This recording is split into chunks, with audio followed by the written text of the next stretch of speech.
Classes in session, hitting the books, MLB edition. Wednesday, April 9th, Ian Cameron and Connor Mack with you, ready to break down what's left of the Wednesday card. We figure if there's at least 5-6 games left, we'll do a show. If it's anything less than that, we won't.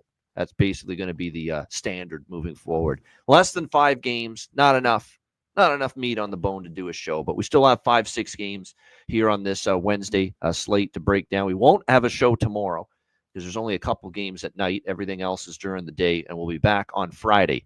So Friday will be our next show after today. We had another best bet winner with the San Diego A's over last night. So good results overall, profitable night. We'll see if we can keep it rolling here on this Wednesday. A lot of day games in action. A lot of bets have been placed already that are already in play, but we'll see what we can find for the night slate. And we will begin with what I think is a live dog potentially here tonight. The Chicago White Sox taking on the Cleveland Guardians. Cleveland minus 170, home favorites, 7.5 the total. And this game to me, C-Mac, it's not so much that I'm in love with the total package that the White Sox are throwing out there. It's that are the Cleveland Guardians at the moment worthy of being a minus 170 favorite at the moment? They're 4-6.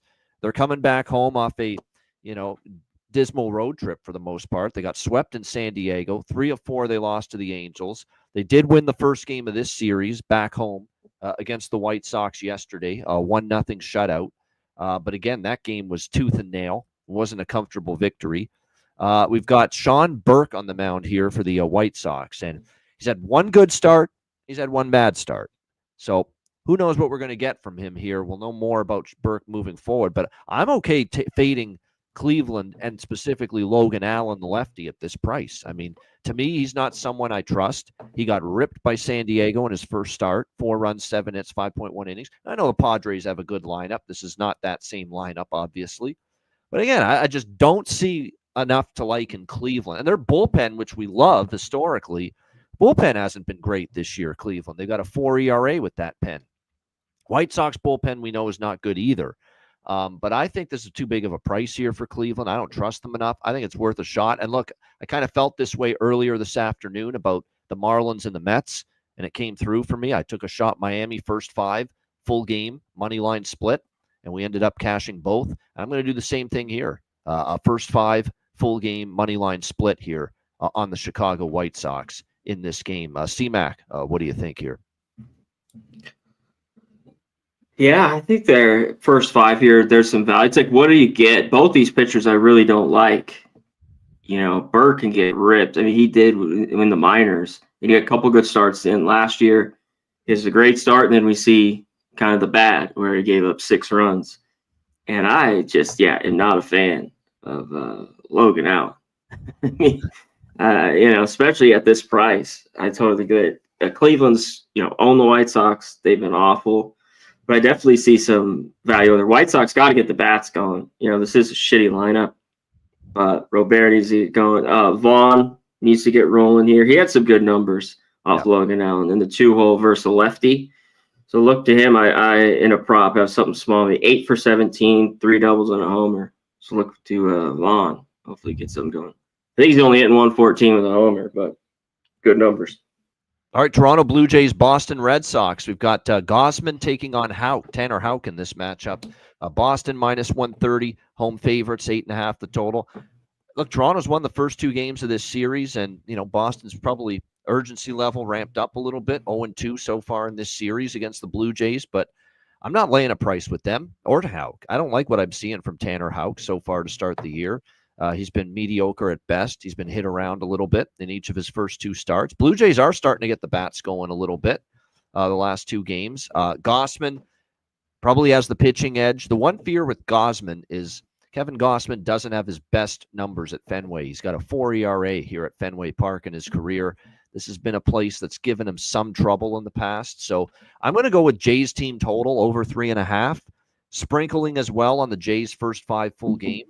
Money line. And I like this full game over at 8.5. I think we can get up and over the total here. I think the Houks have been less than stellar to begin the year.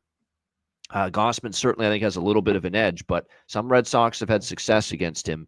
His numbers overall at Fenway in his career have been okay, not great. So I'm going to take the Jays and split it up between the team total, the first 5 full game money lines as well. Just split it up between those 3.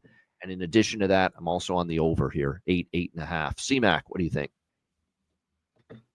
Yeah, Jace, bats have come alive a little bit in these first two games. You talked about Gausman against the Red Sox at home, very good numbers. But yeah, on the road, he's gotten hit here hard at Fenway. And Dern and Devers, the top two guys, have ate him alive. Look for their stats. I'll be on his Jack, Devers Jack here today. I like Boston here to get it done. I know Hawks is the best pitcher, but I think Red Sox need to get a win here. I know they play tomorrow. I think that's an early game. Yeah, the final game. 4-game set, final game with Buehler on the mound.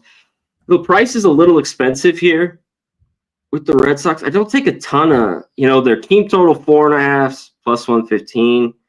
But I might do a 120. I might just split. I might do a little bit run line here. It's plus 170. I don't do a ton at home, but I want the Blue Jays. I usually would do a first 5 minus a half, but I want this Blue Jays bullpen.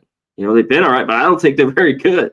Yep. So, not the Red Sox might be a little bit better, not by a crazy amount, but that's why maybe I'll have a full game here on the run line with the Red Sox at the big price. All right, good stuff. Next up, as we continue along here, we've got LA Angels, Tampa Bay Rays, Ryan Pepio on the mound for the Rays, Yusei Kikuchi, the lefty, for the Angels. We've got Tampa minus 145, home favorites, 8 the total. I like Pepio a lot. Bet on pitcher to me. Like his stuff. Like when he pitches at home, although this is their temporary home, Steinbrenner Field. Look, Yusei Kikuchi, he's one of these pitchers for me over the years. When he's on, he can be just dominant. And when he's off a little bit, not so much. And he's had 2 okay, not great starts to begin the season against the White Sox and the Cardinals. Now, one of those lineups isn't very good. The other is a little bit better. He gave up 3 runs in each, 6 innings, 9 hits combined. One thing I will say, though, is Tampa Bay against lefties, not very good. 1.8 runs per game, 154 team average against lefties. So this actually should be a matchup where Kikuchi actually pitches pretty well. I like Pepio to pitch well as well. So the under is the first thing that stands out here to me between these two teams. Probably is a low-scoring game. I kind of like Pepio and the Rays a little bit more than the Angels here, but minus 145 is a fair number. C-Mac, what do you think? Yeah, I lean to this under here a little bit. But I think you take the Angels or nothing. I just don't think the Rays should be this price. But Pepio's a guy I want to back. I do like him as a pitcher, and he is here at home. Rays, I just don't think are very good. I don't think their lineup's very good. And I think it's kind of like take the Angels now while they're maybe winning some games because it's going to be bad. People are going to get hurt. I think they're going to not great. So kind of early in the year when these teams are overperforming, there's always 3 or 4. But yeah, I didn't have anything in the game. All right, next up, we continue along here on this Wednesday. Philadelphia Phillies, Atlanta Braves. We've got Grant Holmes on the mound for Atlanta. And old favorite fade, one of my favorite fades. Talked about Patrick Corbin being one of them. Taijuan Walker's right up there, too. We've got Atlanta minus 135, home favorites, 8.5 the total. I'm going to buy in a little bit to Atlanta finally doing something. This is a lineup that's difficult to trust. Although last night against Zach Wheeler, that lineup, did a pretty nice job. 7 runs in the game, 7-5 victory. They got 3 off. Murphy had a big bomb. No doubt. And so Atlanta's lineup finally, because we know they're better than they've shown, finally getting going a little bit. I think they get to Walker. I don't think very much of Walker at all, as you guys know, going back to last year. So I like that Braves team total. Justin looks like he likes it as well. I like the full game over, though, too, because I don't fully trust Grant Holmes for the Atlanta Braves either. I think Philadelphia's lineup, which has scored 13 runs in the last 2 games combined, I think they could do some damage against Grant Holmes as well. We saw him in his first. Now, it was against the Dodgers, but still 4 runs, 4 hits, 4 innings, 4 walks, 1 home run allowed. He's got marginal stuff. He doesn't have great stuff. I think the Phillies can probably score against him. So it's a full game over 8.5 for me. A little bit of the Braves team total as well. C-Mac, how about you? Phillies, Braves. Shout out to the chat in here. Old Lee, Garros Bertucci. My man, great to see you, Canes Nation. Appreciate the kind words. My guy, Justin McElvey, Timothy, Nick. Yeah, I think there could be runs. One thing with Taijuan Walker, early in the year, he can pitch solid. it's year after year. It's like the first fucking 2 months, this guy is great. And it's like right after the All-Star break, you fade this Yeah, guy. maybe he's going to Like be good it's again, just but I'll see it maybe he before could I be believe good. it. No, there's some good numbers. I like just put it. Riley, I think, is a solid. I think he's a 5 for 12 with a homer. Harris, in the leadoff spot, I think is 4 or 5 with a couple of homers. I don't mind him. I think it's over 1.5 hits. It's right around plus 200. Is a solid look in this game. So yeah, I like the over. All right, there we go. Minnesota, Kansas City. Next up, Twins, Royals. We've got Joe Ryan for Minnesota, Seth Lugo for Kansas City. Even money, minus 110, both sides, 7.5 being the total in this one. Both pitchers capable. Probably a first 5 under is the first thing that I didn't bet this game, actually. I passed. I didn't get this, so I'll say that right away. But I will throw out an underlean. If you look at Minnesota, they've scored just 3 runs in the first 2 games of this series. Both games have stayed under so far. Twins versus Royals. It's not exactly been great weather, hitting friendly weather at Kauffman Stadium either this week. I like Joe Ryan. He's given up 5 runs in his first 10 innings. He struggled a bit with Houston, but was very good in his first start against St. Louis. Seth Lugo, I don't know about long term if I trust him start in and start out. I do think he's going to regress this year, but so far he's been all right. And his last start against Baltimore, he was very good. 1 earned run. That's it. In 6 innings pitched against Baltimore. And like I said, it's not like either of these lineups are crushing the ball at the moment. So this could be a low-scoring battle once again, Twins versus Royals. Tough from a side perspective here, but I'd probably lean slightly to Justin's side with Minnesota, just because I think Ryan a little bit more upside long-term than Lugo. So I'll lean Twins and under, but no bet for me. C-Mac, what do you think? Yeah, I can't take the Twins here. I think it's the Royals or nothing. I just can't. Okay. They've always been a problem for me, even when they were better. It'd be tough for spots, and I don't. Just the lineup hasn't been there. Like if they could get going, this game goes over, I think. But the bats have just been nowhere to be found at all. Yesterday, a 2-1 game. I like this under 2. I haven't pulled the trigger on it. And what do we get from Joe Ryan? I don't know here on the road. So I was looking at this under as well. I'd be on the Royals or nothing. All right, just like that, we have reached our last game on this very short because a lot of day games today, not as many at night, but this is the last one for the Wednesday night slate. Milwaukee, Colorado. We've got Milwaukee minus 140, road favorites, 10.5, the total shaded to the over. Tyler Alexander and Antonio Senzatella, the starting pitching matchup here in this matchup. Tyler Alexander, this is a guy that's been with a bunch of different teams now. We know he was with the Detroit Tigers for a bit. He's been with the Tampa Bay Rays as well. And now here he is, Milwaukee for a bit last year. Now here he is landing, still with the Brewers, I should say, this year. He did pitch well in his first start against Cincinnati. Didn't allow a run. Did have some control issues, though. 3 walks in that game. And we do have a data point for Tyler Alexander at Coors Field. He did pitch here last year in April, same time of year, April 6th, actually, as a member of the Rays here at Coors Field against Colorado. He gave up 4 runs, 8 hits, and 4.1 innings and 2 home runs. He did not pitch well, Tyler Alexander, in this ballpark. So that's a concern if you're going to lay the price with Milwaukee. You always want to know, how does a pitcher historically perform at Coors Field? And we saw Alexander get ripped a little bit in this ballpark last year by Colorado. On the flip side, we've got Antonio Senzatella, who, you talk about a smoke and mirror start. That's exactly what it was for him against Philadelphia. 10 hits, and yet he didn't give up an earned run because he kept getting out of trouble over and over again. Philadelphia was sloppy with the base running. They hit into a couple of double plays that ended rallies. He was on the ropes all start, Senzatella, and the Phillies let him off the hook every single time. I'm not totally sold on Senzatella, quite honestly. If you actually look back last year, he had a miserable 6.57 ERA. Year before that, 4.7. Year before that, 5.07 ERA. You catch my drift. Marginal pitcher at best. I think the over is the bet here to make in this one. 10.5 here at Coors Field. lower total. Like at least it's now no longer 9. We've seen some 9.5s at Coors Field in some of these games recently. I know last night it stayed under, but you go from Peralta and Freeland to these two guys, it's a pretty big drop off in terms of starting pitching quality. So I think over 10.5 is a good bet here. It is on my card for tonight.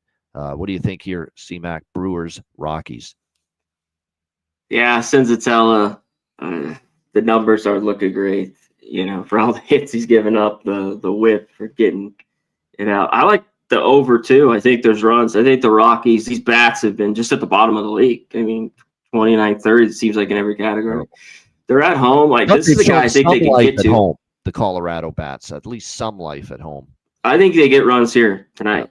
Off Alexander, I don't think he's going to go too far. But Brewers bullpen isn't great. They're going to be back. We talk about the Rockies 10, so I think he can get over the 10.5. Tovar, McMahon, I think I'm going to be on both those guys. I think McMahon just 2 at bats. Like he's not a guy that just can't hit lefties.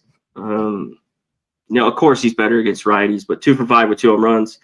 And I think it's a perfect spot for Tovar tonight versus Tyler Alexander. It's just 2 for 3, but I think he might hit a dinger here tonight. And the Brewers, tonight I still think there's at home. The numbers have been off. Brewers winning a game or the first 2, then back favorites again at Coors Field has been awful. Like their record. So I think the Rockies are live. I know it's Senzatella, and if it's not today, I think tomorrow, if they look for them in their day game tomorrow, which I believe it is, the early game, look for them in that one. And at least first 5, not full game, the bullpen, because they're horrible. Yeah, until further notice, if you're going to ever back the Rockies on the money line, you got to do it first 5 and first 5 only. Yeah. That is how bad the bullpen is for them. It's already worked out for me. There's going to be a few times it does, but it's just been so consistent already, even this year. I think they're up 4-2.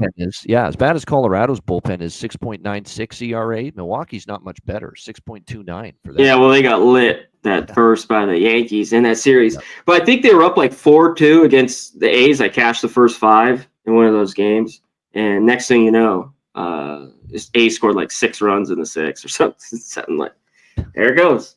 Yeah. All it takes against a bullpen like that, that's for sure. Shout out to the chat. CMAC shouted out everybody. We appreciate you guys joining us here. Oldie, Nick Alvento, Justin McKelvey, Philly Eagle Flyer, Timothy Hake, Jorge Herrera, Canes Nation, Guillermo Zertucci, Steven Jackson. Appreciate it very much. All right, Jack of the Day. You named one of them in that last game. Ryan McMahon. He's got 2 home runs against Tyler Alexander. It's a great matchup. The price is great. That's one of my favorites on the night slate as far as home run props are concerned. Stuck out to me big time. So Ryan McMahon for the Colorado Rockies. You can get as good as plus 600 for his Jack. Yeah, I got it. Tonight. That's a really great price. I like that one. That's I'll make that my Jack of the Day. I really like it. There's others, but that's definitely my favorite. It's my favorite home run prop on the board tonight. CMAC, how about you? Jack of the Day. What are you liking? Yeah, I'm on that. This plus 600. Other one, Tovar, I talked about, plus 450. And the lone other one, Devers, I'm going to take here, plus 425 in that game. I think he can go yard. I was almost afraid to mention it because we're waiting patiently for him to finally go yard, and he hasn't yet, but he's got that shiny new contract, and I think he matches up all right against Tanner Houck. Vladdy Guerrero, plus 700 for the Blue Jays. I mean, he's due. Yeah, plus 700. I feel it. I feel it in my bones. Tonight's the night. Vladdy Guerrero Jr. How about George Springer for that fucking team and the way he's hitting to begin the year? Everyone thought his career was shot after last year. Done. Best days behind him. And apparently not. The way he started this. We'll see if he can keep it rolling. He's not in the lineup, though, tonight, right? I don't think so. I think it's a rest day, which they do give him that as an older player every now and then. All right. Best bets to wrap things up, CMAC. Where are you headed for your Wednesday night MLB best bet? Yeah, I was going to maybe go there. Let's go here. Red Sox. Just give the money line minus 120. I think I'm going to roll with the run line as well. But Red Sox tonight. All right, Boston money line around minus 130 for CMAC for his best bet. My best bet for this card. Let's go to that last game we talked about. Let's go over 10.5. Brewers and Rockies. I think it's a perfect recipe for a lot of runs. It's also warmer weather, as Nick points out, in Denver. So the ball's going to be flying a little bit more.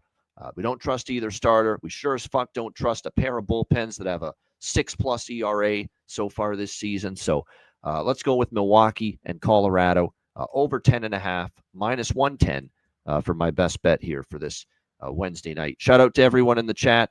Hit the like button on the way out. Told you it was a short show today. Only 6 games. We're off tomorrow. No show tomorrow with the majority of MLB taking place in the afternoon. So we will be back on Friday at 5 p.m. Eastern, 2 p.m. Pacific for our next edition of the MLB Hitting the Books show. For Connor Mack, I'm Ian Cameron. Have a great Wednesday night. Enjoy the games and good luck. And we'll be back with you on Friday at 5 p.m. Eastern, 2 p.m. Pacific for another edition of the MLB Hitting the Books show. Until then, class dismissed.